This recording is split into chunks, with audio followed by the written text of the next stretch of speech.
Two-way sanctuaries are rejecting the ATF's new gun controls. I'm Phil, and this is the Minuteman Moment. Back in May, the Biden administration's ATF announced a proposed rule to regulate gun parts and keep Form 4473s in the ATF's hands forever. Then in June, the Biden administration's ATF announced a proposed rule to ban roughly 40 million pistols. And that's when things got a little spicy.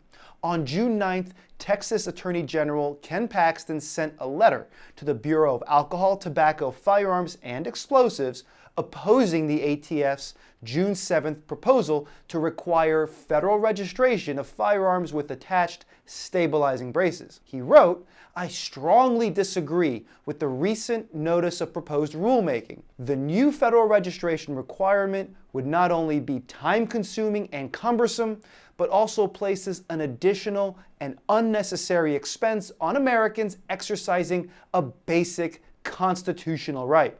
My office will consider all available options to stop this action and any effort to restrict Second Amendment rights." 10 days later, Missouri Attorney General Schmidt and Governor Parson joined the fight. Their letter argued that under the Second and 10th Amendments, the right to keep and bear arms is inalienable, and that Missouri has the right to refuse to enforce unconstitutional infringements by the federal government.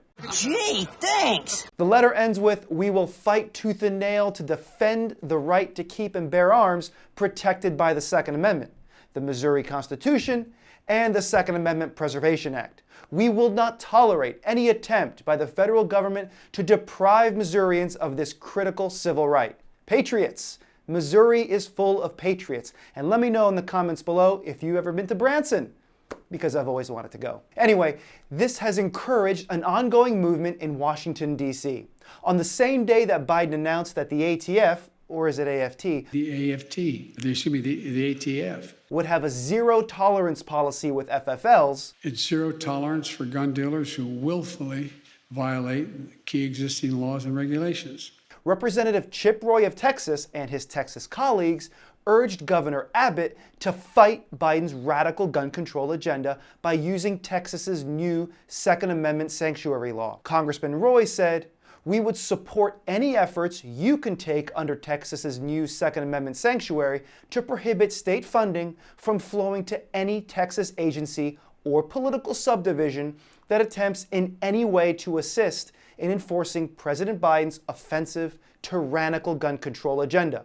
We stand with you to ensure that regardless of any actions by the federal government, Texas's right to keep and bear arms is not infringed." And Texas Governor Abbott has yet to respond. Then on June 24th, 48 Republican senators urged the ATF to withdraw the pistol brace ban rule.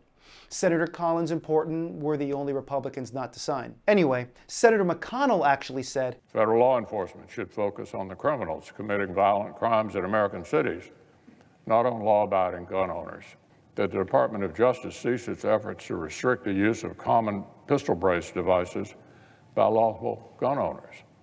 We're talking about a plan that would turn millions of law-abiding Americans into criminals with a stroke of a pen." Everyone knows what to do at this point. Politicians need to use the power of the states and reject Biden's gun control. Biden's regulation of gun parts, gun registry setup, and a ban on 40 million pistols is unconstitutional and illegal. And states have the right to refuse to enforce unconstitutional infringements by the federal government.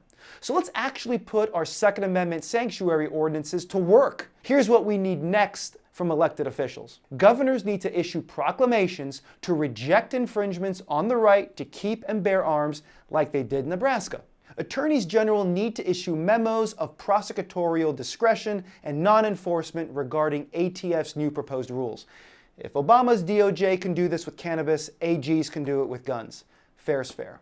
Federal and state senators and representatives need to get involved too. Take action at the link below and demand your representatives urge governors and attorneys general to issue memos and proclamations of non-enforcement. If your local officials are done living under a rock and have not done so already, we desperately need them to pass GOA's model Second Amendment Sanctuary Ordinance to protect you.